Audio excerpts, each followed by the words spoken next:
हम लोग चल रहे थे, गौर से देखा जाए तो पुष्प के बारे में मैंने 4 दल माना था। एक बाह्य दल, एक दलपुंज, दूसरा पुमंग और तीसरा पुमंग और चौथा जयांग। बाह्य दलपुंज, दलपुंज, पुमंग और जयांग। मैं अभी बाह्य दलपुंज और दलपुंज दोनों पढ़ चुका हूँ। जो अब बाह्य दलपुंज किसका काम करता था? सहायक अंग का। और ये जो है पुमंग और जयांग किसका करता है? आवश्यक अंग मतलब जनन का। ठीक है, इसके लिए हम चलूँ पुमंग किसे कहते हैं। अब पुमंग में क्या होता है सो देखो, गौर से देखिए तो बढ़िया से देखिए। यह पुष्प का बाह्य भाग होता है। ये क्या होता है? पुमंग कैसा भाग होता है? पुष्प की बाहरी भाग होती है और इसमें कई लंबी लंबी रचनाएं होती है ना। क्या होते हैं? लंबी लंबी रचनाएं होती है, जिन्हें मैं क्या कहता हूँ? पुंकेसर कहता हूँ। क्या कहता हूँ? पुंकेसर कहता हूँ। क्या कहता हूँ? पुंकेसर कहता हूँ। अब पुंकेसर 2 प्रकार के होते हैं। पुंकेसर क्या होते हैं? 2 होते हैं। कौन कौन?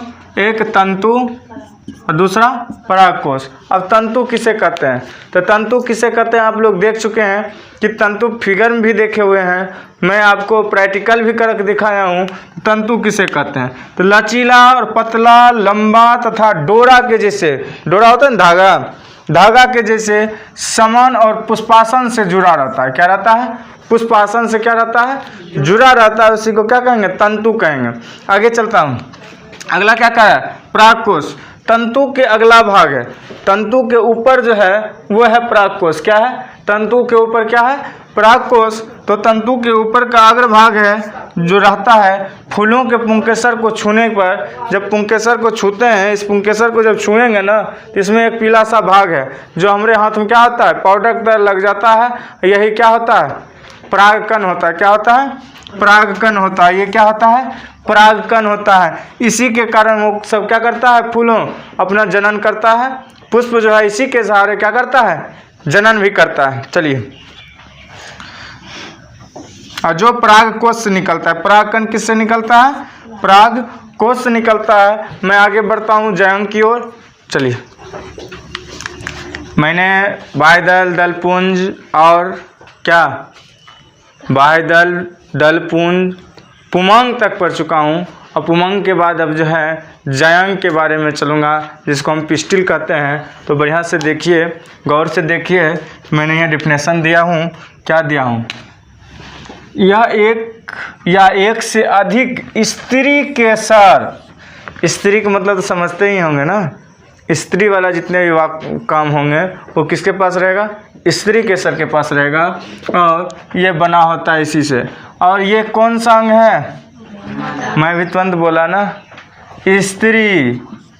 तो स्त्री का मतलब क्या हुआ? मादा। क्लियर। स्त्री केसर जो है अकेला भी हो सकता है, एक या एक से अधिक 2-3 भी हो सकता है, या एक दूसरा से जुड़लो रहेगा या अलगो रह सकता है। क्या हो सकता है? दूसरा से जुड़ा भी रह सकता है, अलग भी हो सकता है। इसकी कोई दिक्कत नहीं है, ये अपने मन से चलेंगे, जहाँ जैसा होगा वैसा रहेंगे। अब स्त्री केसर क्या होता है? स्त्री केसर का 3 भाग होते हैं। एक होता है कौन चीज? ओवरी, स्टाइल और स्टिग्मा। अर्थात ओवरी का अर्थ अंडाशय, वर्तिका और वर्तिकाग्र, जो मैंने यहाँ शो कर दिया हूँ। स्त्री केसर का 3 भाग, एक ओवरी, स्टाइल, स्टिग्मा। तो हम इस तीनों के बारे में जाने तो ओवरी क्या होता है? या स्त्री केसर का आधारीय भाग है। क्या है? आधार में नीचे में जो होता है वो सबसे निचला भाग है। सबसे मेन आधार भाग कौन है? स्त्री केसर। यह पुष्पासन से जुड़ा होता है, जो फिगर में भी देख रहे हैं आप लोग। और संग संग क्या कर रहे हैं, आपको मैं प्रैक्टिकल में भी दिखाया हूँ। वो किससे जुड़ा होता है? पुष्पासन से जुड़ा रहता है। और जो क्या होता है? फूला हुआ रहता है। क्या रहता है? फूला हुआ रहता है। देखिए यहाँ देखिए, ये फूला हुआ है ना, इसके अंदर में है। ठीक है, तो अब इसको क्या तोड़ूंगा? यहाँ होगा, नज़र नहीं आता। चलिए छोड़िए, बाद में आप लोग फिगर से ही समझ लीजिए क्या होगा। ये क्या होता है? फूला हुआ रहता है, और जिसमें एक लंबी सी संरचना ही रहती है, पतली सी लंबी सी क्या रहती है? संरचना रहता है, जिसे मैं क्या कहता हूँ? वर्तिकाग्र कहता हूँ। क्या कहता हूँ? वर्तिकाग्र कहता हूँ। वर्तिका कहता हूँ। क्या कहता हूँ? वर्तिका कहता हूँ। मतलब यहाँ से शुरू हुआ, यहाँ आके खत्म हुआ, इससे आगे बढ़ेगा तो क्या होगा? वर्तिकाग्र होगा। अब जब इससे आगे, किससे आगे? वर्तिका के शिखर पर, मतलब सबसे ऊपर क्या बोलेंगे? शिखर मतलब सिरे पर, सबसे ऊपर सिरे पर जो होता है, शिखर पर फूली हुई और कुछ इस तरह का आकार का बना हुआ है, देख रहे हैं आप लोग ना, इस तरह का आकार का बना हुआ है, ये क्या हुआ? वर्तिकाग्र हुआ। क्या हो गया? वर्तिकाग्र हुआ। ये कैसा रहता है जानते हो? मतलब कैसा होना चाहिए? छोटी होता है, और क्या होता है? चिपटा होता है, एहन चिपटा हुआ, और क्या होता है? चिप चिप करते रहेगा। क्या रहेगा? चिपचिपा रहेगा। ये इस तरह का रचना बनाता है। इससे मैं क्या करता हूँ? एस्टिग्मा कहता हूँ, अर्थात वर्तिकाग्र कहता हूँ। और ओवरी के भीतर क्या होता है जानते हैं? ओवरी के भीतर बीजांड होता है। क्या होता है? बीजांड, जो आप लोग फिगर में भी देख रहे हैं, बीजांड। और बीजांड का ही हम आगे करें, उसको हम क्या बोलते हैं? बीजांड को ओव्यूल बोलते हैं। क्या बोलते हैं? ओव्यूल। अब इसके आगे मैं ओव्यूल के बारे में जानूंगा। चलिए, मैंने देखा जब जयांग से निकले हैं तो उसमें एक किसका हुआ? स्त्री केसर के बारे में आया ना। स्त्री केसर से क्या निकला? ओवरी निकला ना। ओवरी जिसके मैं क्या कहता हूँ? अंडाणु कहता हूँ। क्या कहता हूँ? अंडाशय कहता हूँ। और अंडाशय से क्या निकला है? एक बीजांड निकला है, जिसको ओव्यूल कहता हूँ। क्या कहता हूँ? ओव्यूल कहता हूँ। अब इसका जो संख्या जो होता है ना, विभिन्न पौधों में निश्चित रहती है। क्या होता है? जितने भी पौधे होंगे उसमें क्या होते हैं? निश्चित रहते हैं। जो उस बीजांड में क्या होता है? उसके अंदर में बीजांड अंडाशय की अंदरूनी भित्ति से जुड़े रहते हैं। बीजांड किससे जुड़े रहते हैं? अंडाशय के अंदर जो भीतरी भित्ति जो होता है, अंदर की भित्ति जो होता है, उससे क्या रहता है? जुड़ा हुआ रहता है। जो मैं आपको ये दिखा रहा हूँ, इसमें है अंडा ही है इसमें। इसको अब तो उतना नहीं दिख रहा है, आप लोग को नहीं दिखेगा, छोटी सी वीडियो हो जाएगा, ठीक है। तो बीजांड के भीतर क्या होता है? अब ये कहाँ कहाँ पाया जाता है जानते हो? ये एक सूरजमुखी के पौधे से लेके, ये सूरजमुखी के पौधा, घास और सहस्त्रों का कुकुरबीट एक पौधा होता है, ठीक है। वहाँ तक ये क्या होते हैं? इस सब में पाए जा सकते हैं, ठीक है। कौन? बीजांड और अंडाशय को जो क्या होता है? अंडाशय से भित्ति होता है। ये बीजांड जो है इस सब में पाया जाता है। बीजांड के भीतर क्या होता है जानते हैं? भ्रूण कोश। भ्रूण कोश का अर्थ हुआ कि बच्चों को संभालने की क्षमता होना चाहिए ना, वही कोश हुआ। जैसे किसी चीज़ का कहते हो ना, कोई कोश होता है ना, तो किसी कोश मतलब जमा करने के, स्टॉक करने की जगह को कोश कहते हैं। क्या कहते हैं? कोश कहते हैं। उसमें भ्रूण मतलब क्या होता है? बच्चे ना। भ्रूण का अर्थ क्या हुआ? बच्चे का जहाँ स्टॉक करने का वो पावर होगा उसको क्या कहेंगे? भ्रूण कोश कहेंगे। क्या कहेंगे? भ्रूण कोश कहेंगे। और भ्रूण कोश किसमें होगा?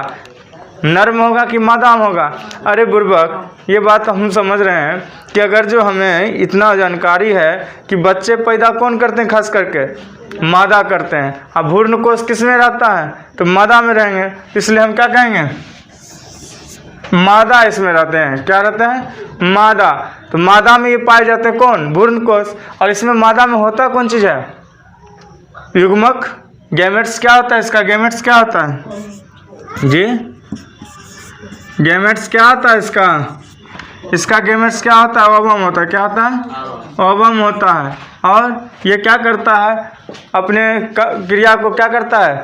एक युग्मक जो होता है अपने अंडाणु जिसमें होता है, उसमें क्या करता है? भ्रूण कोश में वो अपने किसी भी परागन को या परागकण को लेके जमा करता है, और उस परागकण के कारण वो क्या करता है? आगे फलता है, फूलता है या विकसित करता है, ठीक है। अब मैं क्या करूँगा? आगे बढ़ूँगा नेक्स्ट में परागन के बारे में। परागन के बारे में जहाँ हम चलेंगे, अब रुक जाओ, अभी जो हम चलेंगे परागन में चलेंगे। परागन को मैंने देखा हूँ तो क्या है? परागन का कह रहा है पॉलिनेशन। क्या कहते हैं? परागन को पॉलिनेशन कहता हूँ। जो आप लोग परागन देख रहे हैं, कहाँ से निकलेगा, किसके थ्रू होगा, सो हम बताएंगे, और कैसे परागन होंगे। परागन वस्तुतः दो होते हैं। क्या होते हैं? दो। एक स्वपरागन अर्थात सेल्फ पॉलिनेशन, दूसरा होता है परपरागन, क्रॉस। क्या होता है? क्रॉस। अब इसको समझने के लिए हमें क्या करना पड़ेगा? थोड़ा सा टाइम लगेगा, 2 सेकंड के लिए बारे में सुनिए। जब परागनों के परागकोश से क्या करता है? परागकणों के परागकोश से निकलकर उसी पुष्प या उस जाति के दूसरे पुष्पों में के वर्तिकाग्र तक पहुंचने की क्रिया को परागण कहते हैं। अर्थात मान लीजिए ये फूल हैं, क्या है, ये फूल हैं, ये क्या है, फूल हैं, और इसमें जितने भी वर्तिकाग्र होते हैं, ठीक है, ये क्या होते हैं, वर्तिकाग्र जितना भी होंगे, ठीक है, इस फूल से या वो जो फूल है उस फूल से इस फूल में आ जाए, या इस फूल से उस फूल में चल जाए, या उसी फूल के दूसरे वर्तिकाग्र में पहुंच जाए, इसी को हम परागण कहते हैं। क्या कहते हैं, परागण कहते हैं। कौन चीज़, पराग कणों के, लिख दूं, लिखिए, लिख लीजिए सभी, पराग कणों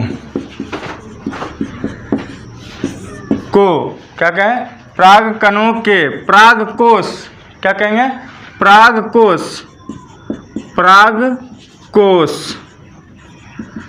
से जो भी निकलकर क्या करेगा, निकलकर उसी फूल में, उसी फूल में, उसी पुष्प में या दूसरे पुष्प में क्या होगा, या दूसरे पुष्प में क्या करेगा, जात मतलब दूसरे जाति के दूसरे पुष्पों के वर्तिकाग्र तक पहुंचाता है। क्या पहुंचाता है, वर्तिकाग्र तक पहुंचा दे, पहुंचाता है, पहुंचा दे, तो उसी को मैं क्या कहूँगा, परागण कहूँगा। अगर जो इसी फूल में हो जाएगा, ओनली फूल में होगा, जो फूल है उसी में करेगा, तो उसे स्वपरागण कहेंगे। उसे क्या कहेंगे, स्वपरागण कहेंगे। क्या कहेंगे, स्वपरागण कहेंगे। अगर एक फूल से दूसरे फूल में चल गया, ठीक है, तो दूसरे फूल को क्या कहेंगे, परपरागण कहेंगे। क्या कहेंगे, परपरागण कहेंगे। अर्थात समझिए, फूल एक फूल के पौधों में, एक फूल के पौधे में क्या होते हैं, कई सारे फूल होते हैं ना। एक फूल के पौधों में कई ढेर सारे फूल होते हैं। अगर जो इस फूल से परागण, क्या कहेंगे, इस फूल से परागकण, मतलब इसका कण जो पीला वाला पाउडर वाला है, ये समझ रहे हैं ना, निकल कर ये अपने ही पौधों में क्या होगा, अपने ही पौधों में अगर जो चल जाए ना, तो यही क्या कहलाता है, परागण।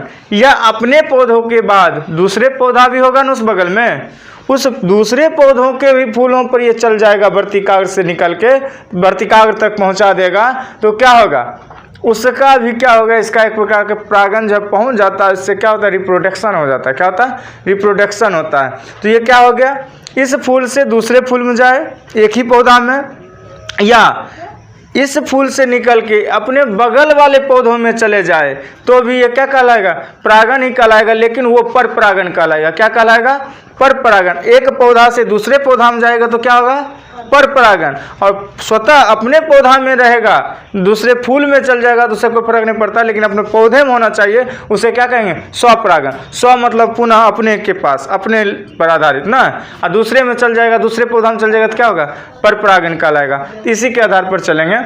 तो अब इसको स्वपरागण के बारे में जानिए। जब एक ही पुष्प, क्या कहते हैं, जब ही एक ही पुष्प के परागकण उसी पुष्प के वर्तिकाग्र पर पहुंचती है तो उसे क्या कहते हैं, स्वपरागण कहते हैं। ये उभयलिंगी होते हैं। क्या होते हैं, उभयलिंगी होते हैं। जैसे सूरजमुखी लिख सकते हैं आप लोग, सूरजमुखी लिख रहे हैं, सूरजमुखी, बालसम,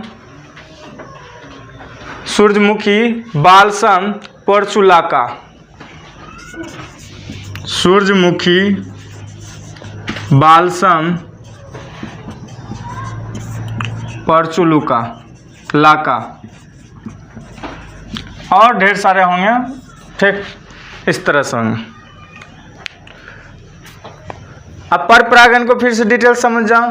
क्या कहा मैंने, दूसरे पौधा में जाना चाहिए ना, यहाँ से निकल क्या जाना चाहिए, दूसरे पौधा में जाना चाहिए। जब एक पुष्प, क्या कह रहा है, जब एक पुष्प के परागकण निकल के दूसरे बगल वाले पौधों के या कहीं भी पौधों के वर्तिकाग्र तक पहुंच जाता है परागकण, तो उसी को क्या कहते हैं, पर परागण कहता हूँ। क्या कहता हूँ, पर परागण। ठीक है, ये हम क्या सब आता है, चलिए अभी जो हम चलेंगे पुष्पों में निषेचन फर्टिलाइजेशन कैसे होता है वो हम देखेंगे। तो मैं सबसे पहले अब निषेचन की क्रिया के लिए एक फिगर लाया हूँ। इस फिगर में आप लोग देख सकते हैं क्या क्या है। नीचे से चलिए तो अंडक कोशिका है, बीजांड है, पराग नलिका है, पराग कण है, और पीछे आप पढ़े हुए हैं वर्तिकाग्र, वर्तिका और अंडाशय। इस तरह से आप पढ़े हुए हैं। इसके आधार पर अब चलता हूँ निषेचन कैसे होता है, निषेचन किसे कहते हैं और क्या क्या इससे प्रभावित होता है ये हम देख लें। तो सबसे पहले निषेचन के बारे में जाने। इसका इंग्लिश कहते हैं फर्टिलाइजेशन। क्या कहते हैं? फर्टिलाइजेशन। तो पराग कणों के वर्तिकाग्र तक पहुंचने के बाद निषेचन की क्रिया होती है। वर्तिका जो था आपका, वर्तिकाग्र सबसे ऊपरी वाली भाग जो था वर्तिकाग्र उसको कहते हैं। अब वर्तिकाग्र तक पहुंचता है जो परागकण, उसके ऊपर जो परागकण जाता है दूसरे जगह से किसी भी विधि द्वारा, उसी को हम क्या कहते हैं? निषेचन क्रिया कहते हैं। इसमें क्या होता है, नर युग्मक क्या करता है और मदा युग्मक का संलयन होता है। क्या होता है? संलग्न होता है, जिसे हम क्या कहते हैं? फर्टिलाइजेशन कहते हैं, जो मैंने यहाँ लिख भी दिया हूँ, देख लीजिए। फूलों में निषेचन पराग कणों के वर्तिकाग्र तक पहुँचने के बाद निषेचन की क्रिया होती है। नर गैमेट्स जो होते हैं, ठीक है, और मदा गैमेट्स को दोनों को जोड़ने के बाद क्या होता है? मिलाने के बाद, मिक्सिंग होने के बाद क्या होता है? फर्टिलाइजेशन होता है। क्या होता है? फर्टिलाइजेशन होता है। अब इसके आगे चले। जब परागकण जो होता है वर्तिकाग्र तक पहुंचने के बाद जो होता है, वर्तिकाग्र की तरह ही, मतलब परागकण वर्तिकाग्र तक पहुंचने के बाद वर्तिकाग्र की सतह से पोषक पदार्थ क्या करता है? अवशोषित कर लेता है। क्या करता है? पोषक पदार्थ क्या कर लेता है? शोषण कर लेता है। क्या कर लेता है? पोषक पदार्थ को क्या करता है? अवशोषण करके वो क्या करता है? वृद्धि कर जाता है। मतलब वो अपने आप को जो उसका नरयुग्मक आता है उसको क्या करता है? वृद्धि कर देता है। अब क्या करता है कि वर्तिकाग्र द्वारा जो शोषण जो होता है, शोषण, ठीक है, अवशोषित जो करता है, अवशोषित जो करता है। अब इसमें देखिए क्या होता है, जब अवशोषित जो करता है तो क्या होता है? वर्तिकाग्र द्वारा स्रावित रसायन के प्रभाव से सर्वप्रथम परागकण से एक नली निकलती है, जिसे मैं क्या कहता हूँ? पराग नलिका कहता हूँ। क्या कहता हूँ? पराग नालिका कहता हूँ या पोल ट्यूब कहता हूँ। क्या कहता हूँ? पोल ट्यूब या पराग नालिका, दोनों इंग्लिश हिंदी है और कोई डिस्टेंस नहीं है। अब देखते हैं आगे। पराग नालिका के सिरे सब सुपर में देखिए फिगर। पराग नालिका के सिरे, पराग नालिका के सिरे पर एक विशेष प्रकार का किण्वन रहता है। क्या निकलता है? किण्वन निकलता है। क्या निकलता है? किण्वन निकलता है। फिगर से देखिए आप लोग, स्पष्ट कीजिएगा। किण्वन निकलता है जो वर्तिकाग्र का ऊतकों का क्या करता है? गला देता है। और उसके बाद क्या होता है जानते हो? गला देता है। और नालिका जो होता है क्या करता है? आसानी से बढ़कर वर्तिका से होते हुए कहाँ पहुँच जाता है? बीजांड में पहुँच जाता है। कहाँ पहुँच जाता है? बीजांड। ऊपर से आते हुए कहाँ चलाता है? बीजांड में आ जाता है। अब बीजांड से कहाँ जाएगा? अंडाशय में जाएगा। क्लियर? आगे चलते हैं। अब कह रहा है पराग नालिका से नर युग्मक निकलता है। क्या निकलता है? नर युग्मक निकल के, नर युग्मक ही लिया था तो नर युग्मक निकल के बीजांड में क्या होता है? अवस्थित मादा युग्मक से संगलित हो जाता है, मिल जाता है। और उससे के बाद क्या होता है, सो आपको पता होगा कि भ्रूण का रूप ले लेता है। क्या ले लेता है? भ्रूण। भ्रूण का मतलब क्या होता है? बच्चा का जो है एक रूप हो जाता है। उसको जैसे अब मान लो कि अंडा होता है किसी चीज़ का, उसको फोड़ने के बाद क्या होता है? उससे बच्चा निकलता है ना, तो वही हुआ बच्चा। भ्रूण को उस अंडे की तरफ, अंडा देखा है जी, मुर्गी का अंडा देखा है ना, उस अंडा में क्या रहता है? पहले क्या रहता है? कुछ रहता है, एक बसा, मतलब एक बसा रहता है, उसके बाद पानी जैसा रहता है ना, केमिकल। जब वो फूट जाता है, जब वो बड़ा मतलब उसका एज होता है, उसके बाद फूट जाता है, तो उससे क्या निकलता है? मुर्गी का चूजा निकलता है। तो उसी तरह ये क्या रूप ले लेता है? भ्रूण का रूप ले लेता है। किसका रूप ले लेता है? भ्रूण का रूप में विकसित हो जाता है। ठीक है। अब निषेचन के उपरांत अंडाशय में जो क्या होता है? अंडाशय फल में तथा बीजांड में विकसित हो जाता है। क्या हो जाता है? फल और बीजांड में क्या हो जाता है? विकसित हो जाता है। और क्या होता है? इस प्रक्रिया के पुष्प के अन्न, मतलब पुष्प जितना भी है, इसमें जितना भी भाग था, मान लीजिए ये कौन भाग था? याद है? दलपुंज। ये तो डंटल तो कोई मायने नहीं है, डंटल जिंदा भी रह जाएगा, कोई दिक्कत नहीं। इस भाग को क्या कहते थे? इस भाग को यही हुआ। ये देखो, इसका फिगर अभी आपके आगे में बना हुआ है, देख रहे हैं ना? इसी का फिगर आपके आगे में बना हुआ है। इसको क्या कहते हैं? इसको बाह्य दल, क्या कहते हैं? बाह्य दल। इसका फिगर आपका है, निषेचन करके बनाया सो है, ये नया बना दिया ही। अब नया जब बन जाता है ना तो सब क्या हो जाता है, ये सब जितना भी होता है क्या होता है? मुरझा जाता है। क्या होता है? मुरझा जाता है, सब खत्म हो जाता है। क्या हो जाता है? सब खत्म हो जाता है मुरझा के। और यहाँ देख रहे हैं वर्तिका, वर्तिकाग्र, वर्तिका, अंडाशय, ये सब क्या होता है? मुरझा जाता है। बाह्य दल, दलपुंज, ये सब कितना होता है? सभी मुरझा जाते हैं। अब इसके बाद क्या होता है सो देख लें। देखिए अंकुरन होता है। क्या होता है? अंकुरन होता है। तो अंकुरन में क्या होता है सो देख लीजिए। बीज के भीतर, बीज जब था उसके भीतर जो अवस्थित क्या है? अवस्थित भ्रूण, मतलब कि बच्चा जो होता है विकसित होना शुरू हो जाता है। क्या होता है? विकसित होना शुरू हो जाता है। अब विकसित होकर उन नए पौधों का क्या कर लेता है? नए जीवों का क्या कर लेता है? निर्माण कर देता है। क्या कर देता है? नए जीवों का क्या कर देता है? निर्माण कर देता है। और बीज से नवोदित, नवोद्भिद मतलब कि नया क्या होगा? नया जो विकसित होता है उस क्रिया को मैं क्या कहता हूँ? अंकुरन कहता हूँ। क्या कहता हूँ? अंकुरन कहता हूँ। इससे ज़्यादा आप लोग समझ चुके होंगे। फिगर आपके सामने है, इस फिगर को आप अप टू डेट कीजिए, फिगर बनाने का प्रयास कीजिए और फिगर से ही समझिए तो बहुत ही अधिक समझिएगा। या प्रैक्टिकल कीजिए, अगर व्यवस्था हो तो प्रैक्टिकल कीजिए। ओके, धन्यवाद। चलिए आगे देखते हैं।